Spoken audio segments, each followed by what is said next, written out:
ಆತ್ಮೀಯರೇ,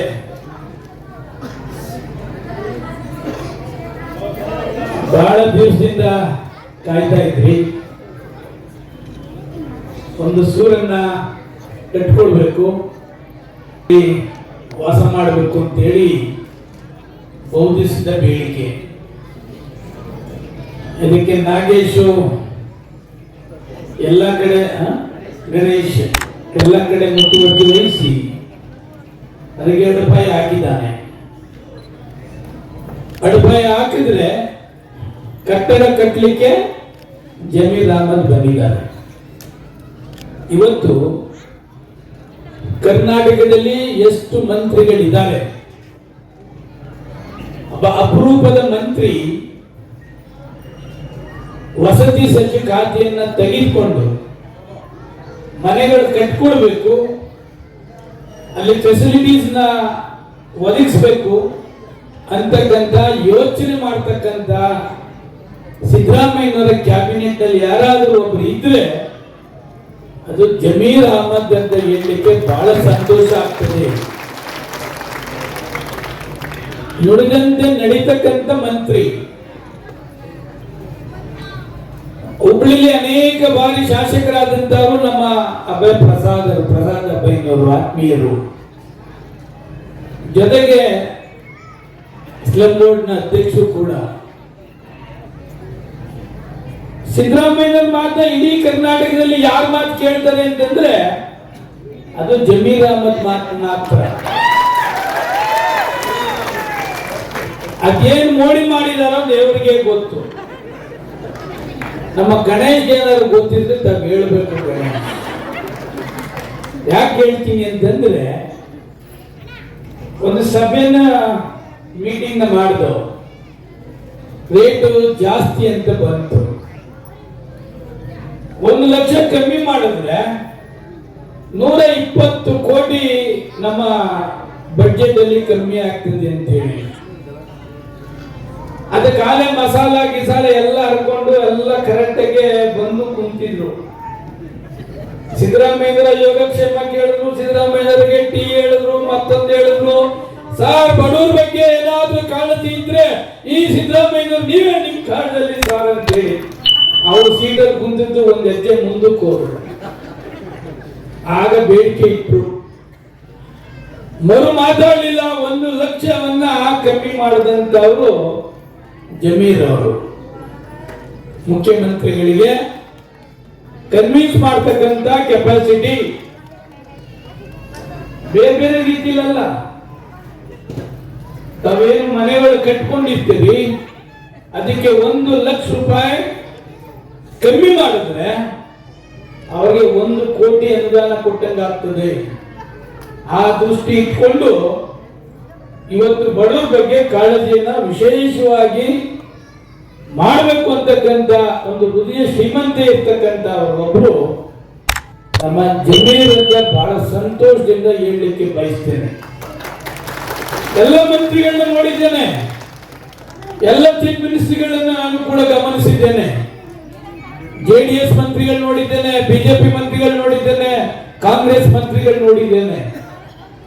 ಬಡವರ ಬಗ್ಗೆ ಕಾಳಜಿ ವಹಿಸ್ತಕ್ಕಂಥವರು, ಆ ಹೃದಯ ಬಡವರಿಗೆ ಮಿಡ್ತಾ ಇರ್ತಕ್ಕಂಥವ್ರು ಮಾತ್ರ.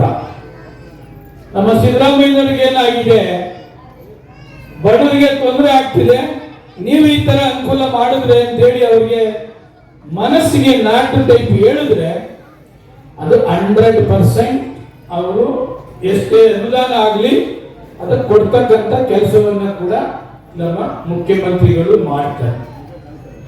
ನಮ್ಮ ಉಪಮುಖ್ಯಮಂತ್ರಿಗಳು ಕೂಡ 100ಕ್ಕೆ 100 ಸಂಪೂರ್ಣ ಸಹಕಾರವನ್ನ ಕೂಡ ಕೊಡ್ತಾರೆ. ಇವತ್ತು ಈ ಏರಿಯಾ ಬಹಳಷ್ಟು ವ್ಯತ್ಯಾಸ ಇತ್ತು, ಇನ್ನೂ ಇದೆ. ಈ ಏರಿಯಾ ಡೆವಲಪ್ಮೆಂಟ್ ಬಾಕಿ ಮಾಡಬೇಕಾಗಿದೆ. ಒಂದು ಸುಂದರವಾದ ಬಡಾವಣೆಯನ್ನು ಕೂಡ ಇಲ್ಲಿ ನಿರ್ಮಾಣ ಮಾಡತಕ್ಕಂಥದಕ್ಕೆ ಅನೇಕರು ಇದಕ್ಕೆ ಕೈ ಜೋಡಿಸಿದ್ದಾರೆ. ಯಾರೂ ಕೂಡ ಮನೆಯನ್ನ ಮಾರಾಟ ಮಾಡಬೇಡಿ.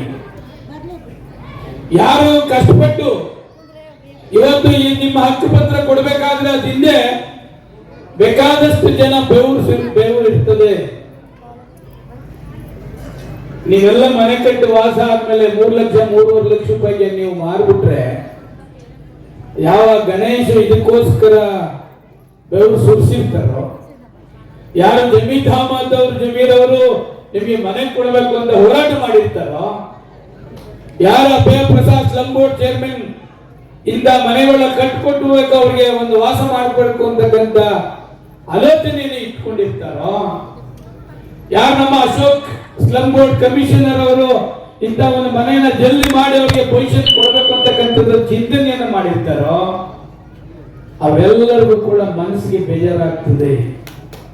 ಯಾರು ದಯವಿಟ್ಟು ಮನೆಯನ್ನ ಮಾರಕ್ಕೆ ಹೋಗಬೇಡಿ. ನಾನು ಇಲ್ಲಿದ್ದಾಗ ಇಲ್ಲಿ ಬರ್ತಾ ಇತ್ತು, 3 ಲಕ್ಷ ಕೊಟ್ರೆ ಮನೆಯನ್ನ ಮಾರ್ಬಿಟ್ಟು ಬೇರೆ ಕಡೆ ಹೋಗ್ತಾರೆ ಅಂತೇಳಿ. ಗಣೇಶ್, ಯಾರ ಕಾರಣಕ್ಕೂ ಮನೆಯನ್ನ ಮಾರಾಟ ಮಾಡ್ತಕ್ಕಂಥವ್ರಿಗೆ ಇಲ್ಲಿ ಅವಕಾಶ ಕೊಡಬೇಡಿ. ಬೇಕಾದಷ್ಟು ಜನ ಸೂರಿಲ್ಲದೆ ಮನೆ ಇಲ್ಲದೆ ಇಲ್ಲಿ ಮನೆ ಕಟ್ಕೊಳ್ತಕ್ಕಂಥವ್ರು ವಾಸ ಮಾಡ್ತಕ್ಕಂಥವ್ರು ಇದ್ದಾರೆ. ಇದಕ್ಕೆಲ್ಲ ಮೂಲಭೂತ ಸೌಕರ್ಯ ಏನೇನು ಬೇಕು ಅದನ್ನ ಒದಗಿಸ್ತಕ್ಕಂಥದಕ್ಕೆ ನಮ್ಮ ವಸತಿ ಸಚಿವರು 100ಕ್ಕೆ 100 ಕಮಿಟ್ಮೆಂಟ್ ಇದ್ದಾರೆ. ನಿಮಗೆ ಸಂಪೂರ್ಣ ಸಹಕಾರವನ್ನು ಕೂಡ ನಾವು ಕೂಡ ಕೊಡ್ತೇವೆ. ಒಬ್ಬ ಸಿದ್ದರಾಮಯ್ಯನವರ ನೇತೃತ್ವದಲ್ಲಿ ಒಬ್ಬ ಒಳ್ಳೆಯ ಮಂತ್ರಿಯನ್ನ ನಾವು ನೀವೆಲ್ಲ ಕೂಡ ಹತ್ರದಿಂದ ನೋಡ್ತಾ ಇದ್ದೀವಿ. ಈ ವೇದಿಕೆ ಮೇಲೆ ಏನು ಮಾತಾಡ್ತಾರೆ ಅದು ಒಂದು ಶಾಸನ. ಆ ತರ ದೇವರಾಜ ಅರಸನ್ನ ನೋಡಿದ್ದು, ದೇವರಾಜ ಅರಸರು ವೇದಿಕೆ ಮೇಲೆ ಏನ್ ಹೇಳ್ತಾರೆ, 2 ವರ್ಷ ಮುಖ್ಯಮಂತ್ರಿ ಆಗಿದ್ರು. ಬಿಜೆಪಿಯವರು 4 ವರ್ಷ ಮುಖ್ಯಮಂತ್ರಿ ಇದ್ರು. ಬಸವರಾಜ ಬೊಮ್ಮಾಯಿ 2 ವರ್ಷ ಇದ್ರು, ಯಡಿಯೂರಪ್ಪ 2 ವರ್ಷ ಇದ್ರು. ಅವ್ರ ಬಡವ್ರ ಬಗ್ಗೆ ಕಾಳಜಿ ಇಲ್ವಾ? ಈಗ 42,345 ಮನೆಗಳು ನಾವು ರೆಡಿ ಮಾಡಿದ್ದೀವಿ.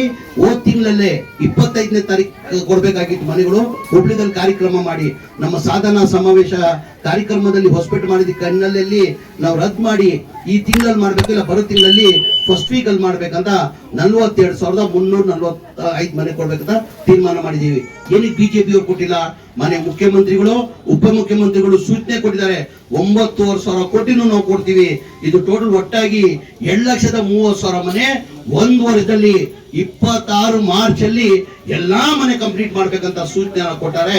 ಅಂತ ನಾವು ಬಡವರಿಗೆ ಮನೆಗಳು ಕೊಡ್ಬಾರ್ದು. ಅದ್ರ ಜೊತೆಯಲ್ಲಿ ಈ ಕ್ಯಾಬಿನೆಟ್ ಅಲ್ಲಿ ನಾವು ನೋಡಿರ್ಬೋದು. ಈ ಕ್ಯಾಬಿನೆಟ್ ಅಲ್ಲಿ ಅನೌನ್ಸ್ ಆಗಿದೆ, ನಮ್ಮ ಮುಖಂಡರುಗಳು ಗೊತ್ತಾಗ್ತದದು. ಈ ಕ್ಯಾಬಿನೆಟ್ ಅಲ್ಲಿ PPP ಮಾಡೆಲ್ ಮಾಡಿ ಅಂತ ಕ್ಯಾಬಿನೆಟ್ ಬಜೆಟ್ ಅಲ್ಲಿ ಈ ಬಾರಿ ಘೋಷಣೆ ಮಾಡಿದ್ದಾರೆ. PPP ಮಾಡೆಲ್ ಹೆಂಗಮ್ಮ? ಎಲ್ಲಾದರ ಟೋಟಲ್ ಒಟ್ಟಾಗಿ ನಮ್ಮಲ್ಲಿ ಸ್ಲಮ್ ಇರೋದು 3,000 ಇಡೀ ರಾಜ್ಯದಲ್ಲಿ ಸ್ಲಮ್ ಇದೆಮ್ಮ. 3,000 ಸ್ಲಮ್ ಇದೆ. ಎಲ್ಲಾ ತರ 50% ಈ ತರನೇ ಎಲ್ಲಾ ಕಡೆ ಜೀವನ ಮಾಡೋದು. ಆ ಟೈಮಲ್ಲಿ ತಾವು ಬಂದು ಏನೋ ಜಾಗ ಖಾಲಿ ಇತ್ತಂತ ಗುಡ್ಸ್ಲು ಹಾಕೊಂಡು ಏನೋ ಒಂದು ಜೀವನ ಮಾಡ್ಕೊಂಡು ಈ ಆತರ ತಾವ ಬಂದ್ಬಿಟ್ಟಿದ್ದೀರಾ. ಎಷ್ಟು ದಿನ ಅಂದ ಇದೇ ತರ ಜೀವನ ಮಾಡ್ತೀರಾ? ಈಗ PPP ಮಾಡೆಲ್ ಅಂದ್ರೆ ಏನಾಗಿದೆ, ಸರ್ಕಾರದ ಏನು ದುಡ್ಡಿಲ್ಲಮ್ಮ.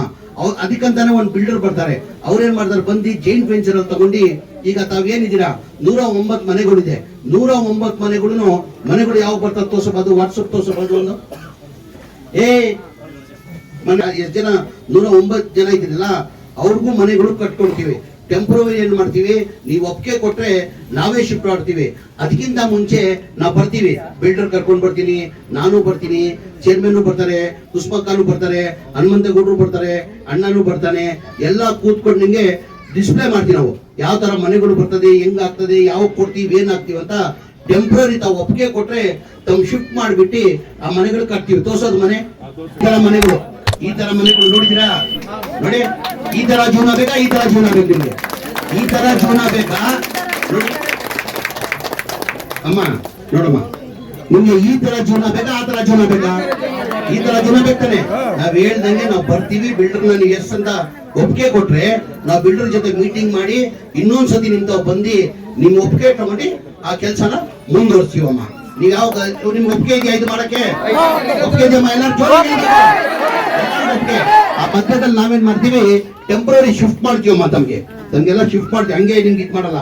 ಟೆಂಪ್ರವರಿ ಶಿಫ್ಟ್ ಮಾಡಕ್ಕೆ ಅವ್ರ ಬಿಲ್ಡರ್ ತಗೊಂಡ್ರೆ ಬಾಂಬೆ ಟೈಪ್ ಹೆಂಗಿದೆ ಅಂದ್ರಮ್ಮ, ನಿಮ್ ಮನೆನೇ ಕೊಡ್ತಾರೆ. ಬಾಂಬೆಯಲ್ಲಿ ಪ್ರಸಾದನ ನೋಡಿಮ್ಮ, ಇದು ಹುಬ್ಳಿದಲ್ಲಿ ಮಾಡ್ತಾರ ಮನೆಗಳು.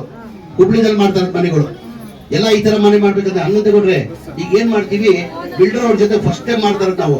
ಅವ್ರು ಏನ್ ಮಾಡ್ತಾರೆ, ನಾವೇನ್ ಮಾಡ್ತೀವಿ, ಟೆಂಪ್ರರಿ ಇವ್ರನ್ನ ಶೆಡ್ ಹಾಕಿ ಶಿಫ್ಟ್ ಮಾಡ್ತೀವಿ ನಾವು. BPP ಮಾಡಲ್ ಅಲ್ಲಿ ಆತರ ಇಲ್ಲಮ್ಮ. ಅವ್ರೇನ್ ಮಾಡ್ತಾರೆ, ಎಲ್ಲ ನಿಮ್ ಮನೆ ಹುಡುಕ್ ಕೊಡ್ತಾರೆ. ಒಂದು 400 ಸ್ಕ್ವೇರ್ ಫೀಟ್ 500 ಸ್ಕ್ವೇರ್ ಫೀಟ್ ಆ ಬಾಡಿಗೆ ಏನಾಗ್ತದೆ, ಆ ಬಿಲ್ಡರೇ ಕಟ್ತಾನೆ. ಆಕ್ಚುಲ್ PPP ಮಾಡಲ್ ಅಲ್ಲಿ ಆತರ ಇರೋದಣ್ಣ, ಶಿಫ್ಟಿಂಗ್ ಇಲ್ಲ. ಆ ಬಿಲ್ಡರ್ ಏನ್ ಮಾಡ್ತಾನೆ, ಅವ್ರನ್ನ ಬಾಡಿಗೆ ಕೊಟ್ಟು ಅವ್ರಿಗೆ ಶಿಫ್ಟ್ ಮಾಡ್ತಾನೆ. ಈಗ 109 ಜನ ಸರೌಂಡಿಂಗ್ ಅಲ್ಲಿ ಏನ್ ಮಾಡ್ಬಿಡ್ತಾನೆ, ಎಲ್ಲ ಒಂದ್ ಕಡೆ ನೋಡ್ಬಿಟ್ಟು ಅವ್ರನ್ನ ಬಾಡಿಗೆ 1,000 3,000 ಬಾಡಿಗೆ ಆದ್ರೆ ಅವರೇ ಕಟ್ಟಂಗೆ ಅದು ಇದಿದೆ. ಆಕ್ಚುಲ್ ಪ್ರೊಸೀಜರ್ ಪ್ರಕಾರ ಅದೇ ತರ ಇರೋದನ್ನ, ಶಿಫ್ಟಿಂಗು ಇಲ್ಲ. ಅದೊಂದು ಮೀಟಿಂಗ್ ಮಾಡೋಣ, ಮೊದಲೇ ಬಾರಿ ಮಾಡ್ತಾ ಇರೋದು. ಯಾವ ತರ ಅಂತ ನಿಮ್ಗೆ ಒಳ್ಳೇದಾಗದೆ ಕೆಲಸ ಮಾಡೋದಮ್ಮ. ನಾವಿರೋದೇ ನಿಮ್ ಪರ. ಕಾಂಗ್ರೆಸ್ ಪಕ್ಷದ ಇತಿಹಾಸ ತೆಗೀರಮ್ಮ, ಕೇಳ್ಕೊಳ್ಬೇಕು. ಕಾಂಗ್ರೆಸ್ ಪಕ್ಷದ ಇತಿಹಾಸ ತೆಗೀರಿ. ಯಾವ ಚುನಾವಣೆ ಬರ್ತದೆ, ಜನಗಳ ಮಧ್ಯದಲ್ಲಿ ಹೋದ್ರೆ ನಮ್ಮ ಸಾಧನೆಯನ್ನು ತೋರಿಸಿ ನಾವು ಮತ ಕೇಳ್ತೀವಿ. ಯಾವ ತರ ಬಿಜೆಪಿ ಅವ್ರ ಸಾಧನೆ ತೋರಿಸಿದಾರೆ ಅವರು, ಬರೀ ಹಿಂದೂ ಮುಸಲ್ಮಾನ್ ಅವ್ರು ಯಾವ ಹಿಂದೂನು ಬೇಕಾಗಿಲ್ಲ, ಯಾವ ಮುಸಲ್ಮಾನು ಬೇಕಾಗಿಲ್ಲ. ಅವ್ರು ಬೇಕಾಗಿರೋದು ಕುರ್ಚಿ, ಅಧಿಕಾರಮ್ಮ. ದಯಮಾಡಿ ಇದೆಲ್ಲ ಅರ್ಥ ಮಾಡ್ಬೇಕು. ತೆಗೀರಿ, ಕಾಂಗ್ರೆಸ್ ಪಕ್ಷದ ಇತಿಹಾಸ ತೆಗೀರಿ. ನಾವು ಬಂದ್ರೆ ಚುನಾವಣೆ ಟೈಮಲ್ಲಿ ಬಂದ್ರೆ ನಾವೇನ್ ಮಾಡ್ತೀವಿ, ನಮ್ ಸಾಧನೆ ಕೇಳ್ತೀವಿ ನಾವು. ನೋಡಮ್ಮ, ನಮ್ ಸರ್ಕಾರ ಇತ್ತು, ನಾವ್ ಹಿಂಗ್ ಮಾಡಿದೀವಿ, ಮುಂದೆ ನಮ್ ಸರ್ಕಾರ ಬಂದ್ರೆ ನಾವ್ ಹಿಂಗ್ ಮಾಡ್ತೀವಿ ಅಂತ ನಮ್ ಸಾಧನೆನ ಹೇಳ್ತೀವ. ಬಿಜೆಪಿ ಅವ್ರು ಎಂದೂ ಸಾಧನೆ ಹೇಳಿಲ್ಲಮ್ಮ, ಬರೇ ಕಟ್ಟಿನೇ ಅವ್ರ ಪದ ತಗೊಂಡಿರೋದು. ಈ ತರ ಜೀವನಮ್ಮ. ಈಗ ಮುನ್ರತ್ನ ಅವರು ಎಷ್ಟು ಬಾರಿ MLA ಆಗಿದಾರಮ್ಮ, ಅವರು ಅವ್ರದೇ ಸರ್ಕಾರ ಇತ್ತಾನೆ, ಮಂತ್ರಿ ಆಗಿತ್ತಾನೆ. ಅವ್ನ್ ಮನ್ಸು ಮಾಡಿದ್ರೆ ಒಂದೇ ತಿಂಗಳು ಕೆಲಸ ಅವ್ರು ಅಪ್ರೂವ್ ಮಾಡೋದು. ಏನಿಗ್ ಮಾಡಿಲ್ಲ, ಮತ ಕೇಳುವಾಗ ಮತ ಕೇಳ್ತಾರೆ. ಆಮೇಲೆ ಏನಾಗ್ತದೆ, ಸ್ಲಮ್ ಅಲ್ಲಿ ಸ್ವಲ್ಪ ದುಡ್ಡು ಕಾಸು ಕೊಟ್ಬಿಡ್ತಾರೆ. ದುಡ್ಡು ಕಾಸು ಕೊಟ್ಟು ಮತ ಕೇಳ್ತಾರೆ. ದಯಮಾಡಿ ಅದಕ್ಕೆ ಇದಾಗಬಾರ್ದು. ನೀವೆಲ್ಲ ನಿಮ್ಗೆ ಒಳ್ಳೇದಾಗಕ್ಕೆ ನಾವೆಲ್ಲ ನಿಮ್ ಜೊತೆ ಇದೀವಮ್ಮ. ನಾನು ಇನ್ನೊಂದ್ ಬಾರಿ ಒಂದ್ ಮೀಟಿಂಗ್ ಮಾಡಿ ತಾವು ಒಪ್ಪಿಗೆ ಕೊಟ್ಟಿದ್ದೀರಾ, ಇನ್ನೊಂದ್ ಬಾರಿ ಮೀಟಿಂಗ್ ಮಾಡಿ ಬಾಸು. ಇನ್ನೊಂದ್ ಕಡೆ ಇಲ್ಲೇ ಬರ್ಬಾ, ಯಾವ ತರ ಬರ್ತದೆ ಡಿಸ್ಪ್ಲೇ ಮಾಡಿಬಿಟ್ಟು ತೋರಿಸ್ಬಿಟ್ಟು ಮುಂದುವರ್ಸೋಣ. ಅದ್ ಹೇಳಿ ನಿಮ್ಗೆಲ್ಲ ಒಳ್ಳೇದಾಗ್ಲಿ ಅಂತ ನಾನು ಮಾಡ್ತೀನಿ. ಮತ್ತಷ್ಟು ಸುದ್ದಿಗಳಿಗಾಗಿ ನೋಡ್ತಾ ಇರಿ ಪಬ್ಲಿಕ್ ನ್ಯೂಸ್ 24x7. ಇದು ಸತ್ಯದ ಧ್ವನಿ.